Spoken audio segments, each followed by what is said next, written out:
Hello everyone, welcome to KV teachers guild. So बच्चों, ये है पार्ट 4 8th क्लास साइंस के second chapter the invisible living world beyond our naked eyes का, और हम थे पेज नंबर 22 पर, जहां नेक्स्ट टॉपिक है amazing micro algae tiny helpers in water.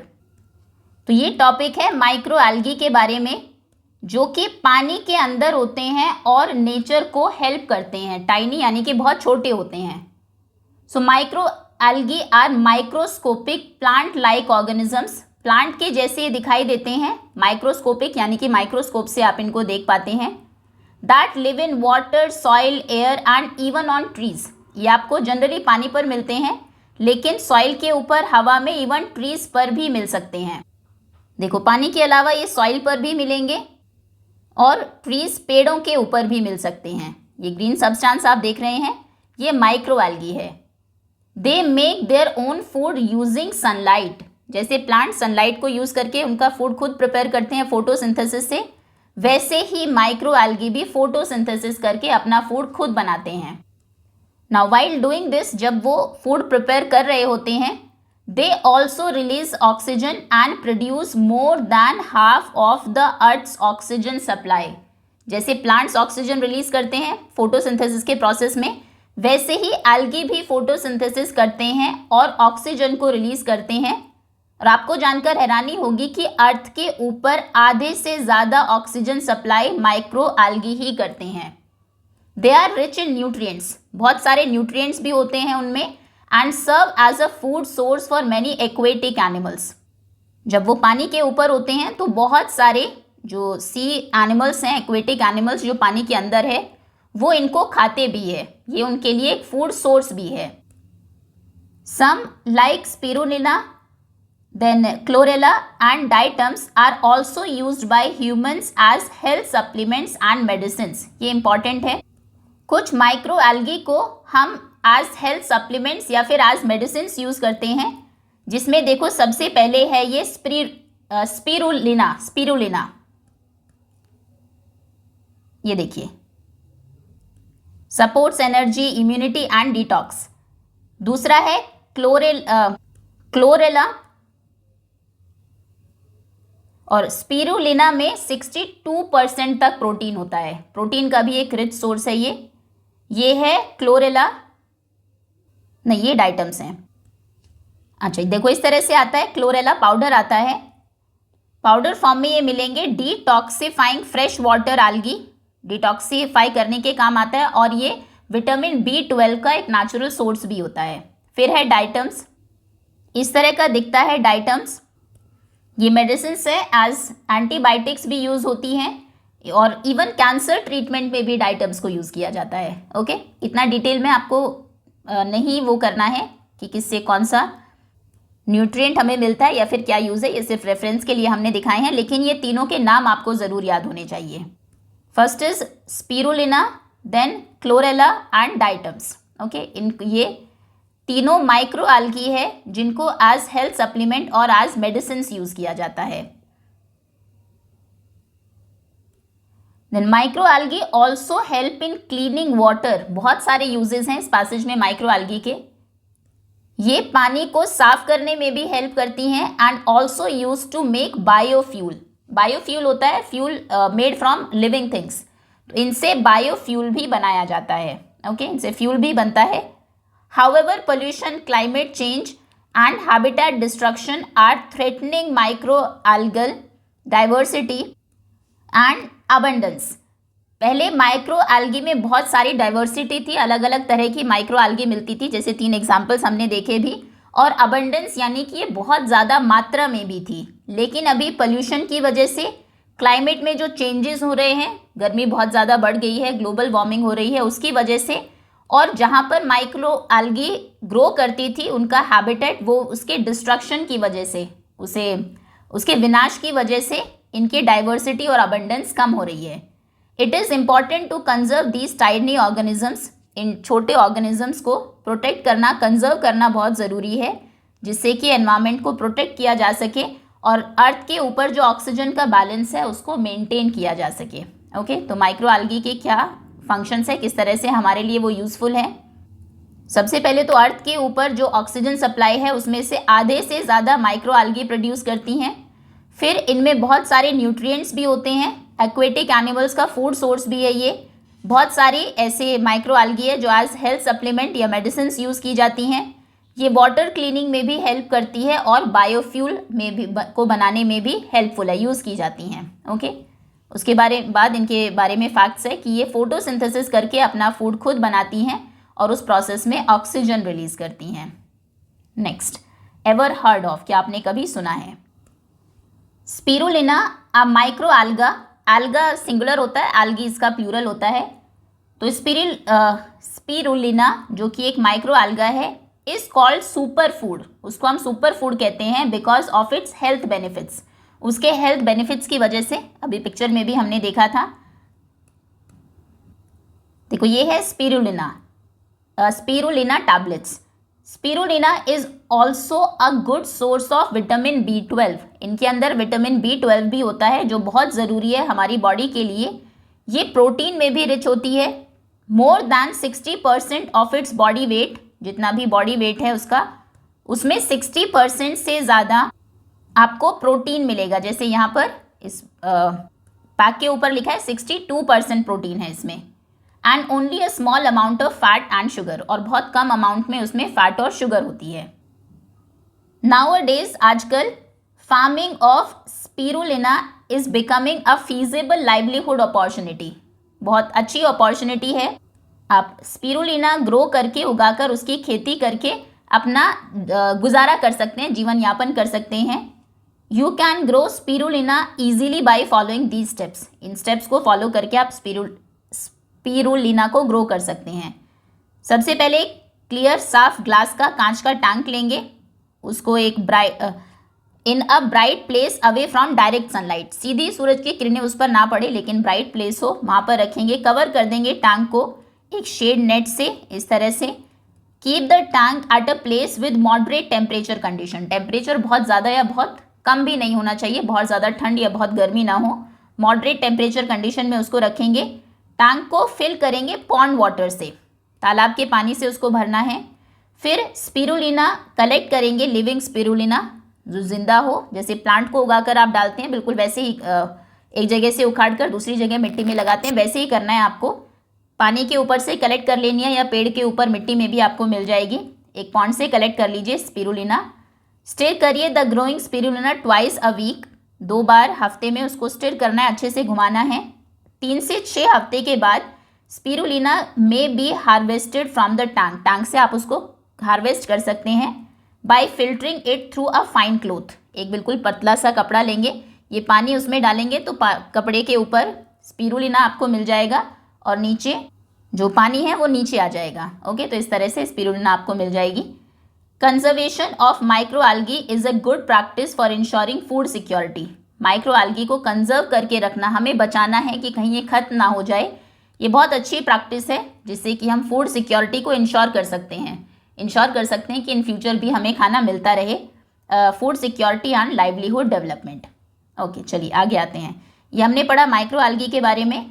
अब हमारा नेक्स्ट टॉपिक है why is cell considered to be a basic unit of life. Cell को हम लाइफ की बेसिक यूनिट, सबसे छोटी यूनिट क्यों कहते हैं? So the body of all living organisms, जितने भी लिविंग ऑर्गेनिजम्स, जिंदा ऑर्गेनिजम्स हैं, they are made up of tiny building blocks called cells. वो छोटे छोटे टाइनी, बहुत छोटे बिल्डिंग ब्लॉक्स से बने हैं जिनको हम कहते हैं सेल्स। एक सिंगल सेल में बहुत सारे कंपोनेंट्स होते हैं जो हेल्प करते हैं ऑर्गेनिज्म को डिफरेंट फंक्शंस को परफॉर्म करने में। द बॉडीज ऑफ प्लांट्स और एनिमल्स की जो बॉडी है, they are made up of many cells. Plants और एनिमल्स मल्टी सेल्यूलर होते हैं, उन सभी में बहुत सारी सेल्स होती हैं। Therefore they are called multi cellular, means many celled organisms. इन मल्टी सेल्यूलर ऑर्गेनिजम्स जैसे हम हैं, cells carry out specialized function individually. हर सेल का अपना एक स्पेशल फंक्शन होता है। जो यूनिसेल्यूलर होते हैं हमारे माइक्रो ऑर्गेनिज्म, जिनमें एक ही सेल है, जैसे कि अमीबा है। अमीबा में उसी एक सेल को सारे काम करने हैं, डाइजेशन भी वही करेगी, एक्सक्रीशन भी वही करेगी, अगर अमीबा की नहीं किसी और की अगर हम बात करें रेस्पिरेशन भी वही करेगी, ओके। लेकिन मल्टी सेल्यूलर में हर सेल का अपना अलग फंक्शन होता है, but also cooperate with each other to increase the chance of survival, लेकिन वो एक दूसरे की हेल्प भी करते हैं ताकि उनके सर्वाइवल के चांसेस बने रहें। कुछ माइक्रो ऑर्गेनिज्म है जैसे कि बैक्टीरिया है, प्रोटोजोआ है, they made up of single cell, वो सिर्फ एक ही सेल के बनते हैं, इसलिए उन्हें यूनिसेल्युलर यानी कि सिंगल सेल्ड ऑर्गेनिजम्स कहते हैं। They carry out all the functions necessary for the survival in a single cell. इस तरह के ऑर्गेनिज्म में जिनमें सेल ही एक है, उसी एक सेल में सारे ज़रूरी फंक्शंस होते हैं सर्वाइवल के, ठीक है। हमारी बॉडी में बहुत सारे सेल्स हैं प्लांट्स और एनिमल्स में, तो हर सेल का अपना अलग काम है, लेकिन उनमें एक ही सेल सारे काम करती हैं। दूसरे माइक्रोब्स जैसे कि एल्गी है, फंगी है, are made up of one or more sales, ये एक या उससे ज़्यादा सेल्स की बनी होती है, यानी कि यूनिसेल्युलर भी हो सकती हैं और मल्टी सेल्युलर भी हो सकती हैं, algae and fungi. For example yeast जो है वो यूनिसेल्युलर फंगस है, वो फंगी है लेकिन यूनिसेल्युलर मतलब उसमें एक ही सेल है, जबकि मोल्ड की अगर हम बात करें वो मल्टी सेल्युलर फंगस है। ये मोल्ड और एल्गी आपको याद हो जब हमने यहाँ पर मिट्टी के अंदर के ऑर्गेनिजम्स को देखा था तब आए थे। ये देखो, ये ब्रेड मोल्ड है, ये सिंपल मोल्ड है, ये दोनों ही फंगस है, ओके। लेकिन ये मल्टी सेल्युलर होते हैं, एक से ज़्यादा सेल्स उनमें होती हैं। लेकिन बैक्टीरिया की अगर हम बात करें उनमें सिर्फ एक ही सेल होती है, वो यूनिसेल्युलर होते हैं। इसके अलावा यीस्ट हमने पार्ट 3 में देखा था, जो हेल्प करता है डो के फर्मेंटेशन में, वो एक यूनिसेल्युलर है, यूनिसेल्युलर फंगस है, वो भी फंगस है लेकिन उसमें सिर्फ सिंगल सेल होती है, ओके। यहाँ पर एक बैक्टीरिया की पिक्चर आपको गिवन है शोइंग न्यूक्लियोइड रीजन, उसमें ये न्यूक्लियोइड रीजन है जहाँ पर न्यूक्लियस है उसका। Like animals and plants, animals और प्लांट्स के जैसे ही the cells of micro organisms are also surrounded by a cell membrane. जैसे एनिमल्स और प्लांट सेल्स में आपने देखा था दोनों के ही चारों तरफ ये सेल मेम्ब्रेन थी। देखो ये सेल मेम्ब्रेन आपको दिख रही है, ये प्लांट सेल में, हालांकि प्लांट सेल में सेल मेम्ब्रेन के बाहर एक और मेम्ब्रेन थी, सेल वॉल भी थी। एनिमल सेल में सिर्फ सेल मेम्ब्रेन ही थी ये, ओके। तो इन्हीं की तरह ही माइक्रो ऑर्गेनिजम्स के चारों तरफ भी सेल मेम्ब्रेन होती हैं। देखिए जैसे इस माइक्रो ऑर्गेनिज्म में चारों तरफ ये है सेल मेम्ब्रेन, ओके। प्लांट और एनिमल सेल्स के बारे में हमने पढ़ा, माइक्रो ऑर्गेनिज्म सेल्स के बारे में जब हम पढ़ रहे हैं तो माइक्रो ऑर्गेनिजम्स भी की जो सिंगल सेल है उसके चारों तरफ भी सेल मेम्ब्रेन होती हैं। Cells of fungi additionally have a cell wall, लेकिन अगर हम फंगल सेल को देखें तो फंगी की सेल में सेल मेम्ब्रेन के अलावा सेल वॉल भी होती है। आपको याद होगा सेल वॉल आपने किस में देखी थी, प्लांट्स में। एनिमल्स में कि उसमें सेल वॉल नहीं थी एनिमल सेल में, प्लांट सेल में सेल मेम्ब्रेन थी, उसके बाद बाहर सेल वॉल भी थी। सिमिलरली बिल्कुल वैसे ही फंगी में भी होता है। फंगी में आप देखेंगे ये है सेल मेम्ब्रेन, येलो कलर की आपको दिख रही होगी, ये यहाँ लिखा है। उसके बाद ये बाहर की तरफ है सेल वॉल, ओके। ये बहुत छोटी छोटी सी इन्फॉर्मेशन है जिनसे 1 मार्क के क्वेश्चंस बन सकते हैं। तो फंगल सेल में प्लांट्स के जैसे ही सेल मेम्ब्रेन के साथ साथ सेल वॉल भी होती है, but they do not have chloroplast. लेकिन प्लांट सेल्स में आपने देखा होगा ये प्लांट सेल है, सेल वॉल होती है, सेल मेम्ब्रेन होती है, इनमें क्लोरोप्लास्ट भी होता है, ग्रीन पिगमेंट जिस वजह से फोटोसिंथेसिस करते हैं। आप देखेंगे फंगी में, फंगल सेल में आपको क्लोरोप्लास्ट नहीं मिलेगा, इसीलिए वो अपना खाना खुद नहीं बना सकते हैं फोटोसिंथेसिस के थ्रू, ओके। प्लांट सेल और एनिमल सेल में एक मेजर डिफरेंस ये था कि प्लांट सेल में सेल मेम्ब्रेन के ऊपर सेल वॉल होती है और क्लोरोप्लास्ट होता है, ठीक है। एनिमल सेल में क्लोरोप्लास्ट नहीं होता, ना ही सेल वॉल होती। तो फंगल सेल की एक क्वालिटी बिल्कुल प्लांट सेल के जैसी है कि उसमें सेल मेम्ब्रेन के साथ साथ सेल वॉल भी होती है, लेकिन उसमें क्लोरोप्लास्ट नहीं होता है, ग्रीन पिगमेंट नहीं होता है, तो वो अपना खाना खुद नहीं बनाते। खाना खुद कौन बनाते हैं, एल्गी, यानी कि एल्गी में ज़रूर क्लोरोप्लास्ट होता होगा, ओके। आगे हम पढ़ेंगे। Now bacteria do not have a well defined nucleus and a nuclear membrane. अब देखो यहाँ पर अगर आप देखें अगर आप फंगल सेल को देख रहे हैं, ये न्यूक्लियस आपको दिख रहा होगा, ये न्यूक्लियस है, ये न्यूक्लियोइड है इसके अंदर। इसी तरह से एक यीस्ट सेल भी अगर आप देखें, इसमें भी आपको न्यूक्लियस दिखाई देगा, ये न्यूक्लियस है। लेकिन बैक्टीरिया में का न्यूक्लियस वेल डिफाइंड नहीं होता है, आप उसको अलग से आइडेंटिफाई नहीं कर सकते, ना ही इसलिए उसमें न्यूक्लियर मेम्ब्रेन होती है। मेम्ब्रेन होती है जो इसके चारों तरफ होती है, जो इसको अलग करती है बाकी पार्ट से। मेम्ब्रेन नहीं है, इसलिए न्यूक्लियस क्लियरली नहीं दिखता है। इंस्टेड इसकी बजाय they have a nucleoid. Bacteria cell में होता है न्यूक्लियोइड। देखो ये बैक्टीरिया सेल को लेबल किया गया है, इसमें आपको ये न्यूक्लियोइड दिखेगा पूरा, इसमें कहीं भी न्यूक्लियस नहीं है। Okay, this feature distinguishes them from cells of yeast, protozoa, algae, fungi, plants and animals. ये जो एक फंक्शन है कि इनमें न्यूक्लियस नहीं होता है, सिर्फ न्यूक्लियोइड होता है, ये बैक्टीरिया को अलग बनाता है बाकी दूसरी सभी सेल से। यीस्ट में भी हमने देखा न्यूक्लियस होता है, प्रोटोजोआ में भी होता है, एल्गी, फंगी, प्लांट्स और एनिमल्स। प्लांट्स और एनिमल सेल देखे, देखो यहाँ पर प्लांट सेल में ये न्यूक्लियस है, एनिमल सेल में ये न्यूक्लियस है, देन फंगल सेल में ये न्यूक्लियस है, यीस्ट में ये न्यूक्लियस है। लेकिन आपको बैक्टीरिया सेल में न्यूक्लियस नहीं मिलेगा, उसमें सिर्फ न्यूक्लियोइड होता है। ओके, अब इस पैसेज में हमने क्या क्या इंपॉर्टेंट चीज़ें देखी कि एनिमल्स और प्लांट सेल्स के जैसे ही जो माइक्रो ऑर्गेनिजम्स हैं उनके चारों तरफ भी सेल मेम्ब्रेन होती हैं, लेकिन फंगी में सेल मेम्ब्रेन के अलावा सेल वॉल भी होती है, जो कि क्वालिटी सिर्फ प्लांट सेल में मिलती थी। लेकिन इनमें प्लांट सेल की तरह क्लोरोप्लास्ट नहीं होता, तो ये अपना खाना खुद नहीं बनाते हैं। बैक्टीरिया में ना तो वेल डिफाइंड न्यूक्लियस होता है, ना ही न्यूक्लियर मेम्ब्रेन होती है, हालांकि इनमें उसकी जगह न्यूक्लियोइड होता है। ये फीचर उन्हें सबसे अलग बनाता है बाकी सेल से, yeast, protozoa, algae, fungi, plants और एनिमल से। Okay, we have only looked at a few basic cell structure here. हमने यहाँ पर सेल का जो कुछ बेसिक स्ट्रक्चर था सिर्फ उसके बारे में पढ़ा है। सेल के दूसरे भी कंपोनेंट्स होते हैं जिनके बारे में हम हायर क्लासेस में पढ़ेंगे। 9th क्लास में दूसरा ही चैप्टर फिर से आपका सेल्स के बारे में है, वहाँ और डिटेल में देखेंगे। विद ऑब्जर्विंग सब सेलुलर कॉम्पोनेंट्स, सेल के अंदर के जो बाकी कॉम्पोनेंट्स हैं फिर हम उनको ऑब्जर्व करेंगे। सेल मेम्ब्रेन के क्या फंक्शंस हैं, न्यूक्लियस में क्या क्या होता है, माइटोकॉन्ड्रिया के क्या फंक्शंस है, ये सभी, उन सभी के लिए हमें माइक्रोस्कोप चाहिए विद हाई मैग्निफिकेशन। अब तक हम सिर्फ सेल को देख रहे थे, आपकी जो माइक्रोस्कोप है उससे, अब आपको सेल के अंदर भी चीज़ें देखनी है तो और ज़्यादा हाई मैग्निफिकेशन की माइक्रोस्कोप की ज़रूरत हमें होगी। एक इलेक्ट्रॉन माइक्रोस्कोप होती है जो कि मैग्नीफाई कर देती है सेल को अबाउट 10 लाख टाइम्स, 10 लाख गुना बड़ा करके वो दिखाती है। तो उसके अंदर की एक एक चीज़ों को आप क्लियरली देख सकते हैं, जहाँ पर हम प्रेजेंट जो क्या क्या स्ट्रक्चर्स प्रेजेंट है सेल के अंदर उनको और अच्छे से देख पाएंगे।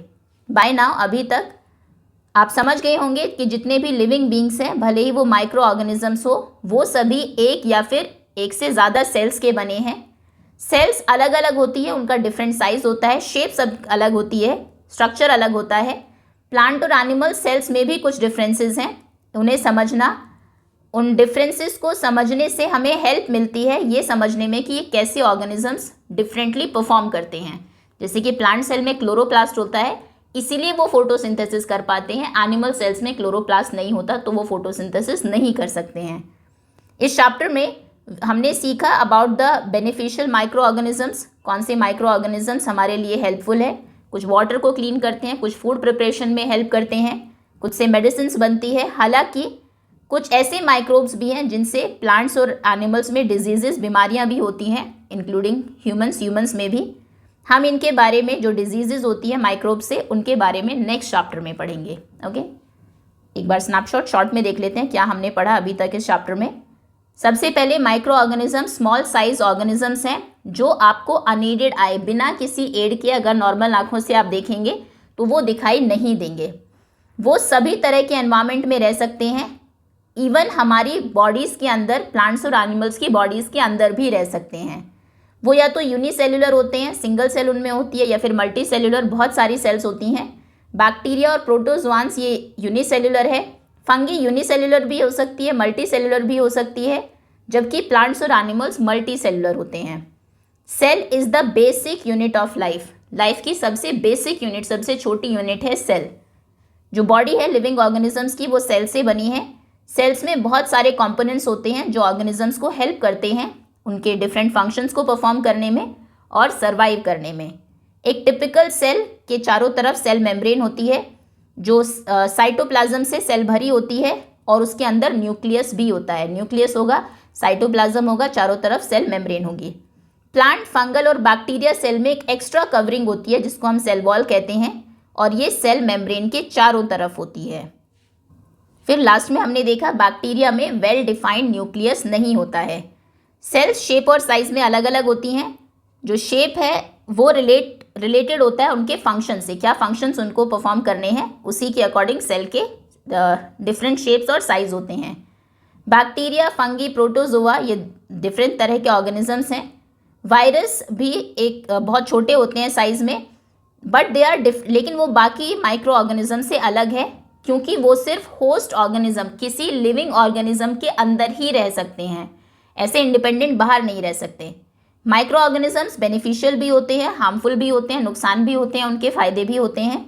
कुछ माइक्रो ऑर्गेनिजम्स डिकम्पोज करते हैं प्लांट्स और एनिमल वेस्ट को सिंपल सब्सटेंसेस में और एनवायरनमेंट को साफ रखते हैं। कुछ माइक्रो ऑर्गेनिजम्स जो लेग्यूम्स हैं, फलीदार प्लांट्स हैं, उनके रूट नोड्यूल्स में रहते हैं, जो कुछ स्वॉलन पार्ट्स होते हैं उनके अंदर होते हैं, जैसे कि पीस, बीन्स, लेंटिल्स, दालें, बीन्स या फिर पीस मटर के प्लांट के जड़ों में। वो नाइट्रोजन जो हवा में है उसको ट्रैप करते हैं और सॉइल की फर्टिलिटी बढ़ाते हैं, ट्रैप करके सॉइल में मिक्स कर देते हैं। यीस्ट फंगी है जो यूज़फुल है हमारे लिए बहुत ज़्यादा, bread, cake, pastries, idli, dosa, bhatura बनाने में। लैक्टोबैसिलस को यूज़ किया जाता है दही बनाने में घर पर, फर्मेंटेशन प्रोसेस या फिर फर्मेंटेशन प्रोसेस में फूड इंडस्ट्री में। Okay, that's all students. इस चैप्टर के क्वेश्चन आंसर्स हम डिस्कस करेंगे नेक्स्ट वीडियो में। अभी के लिए इतना ही। होपफुली चैप्टर आपको अच्छे से समझ में आ गया होगा। Thank you so much for watching.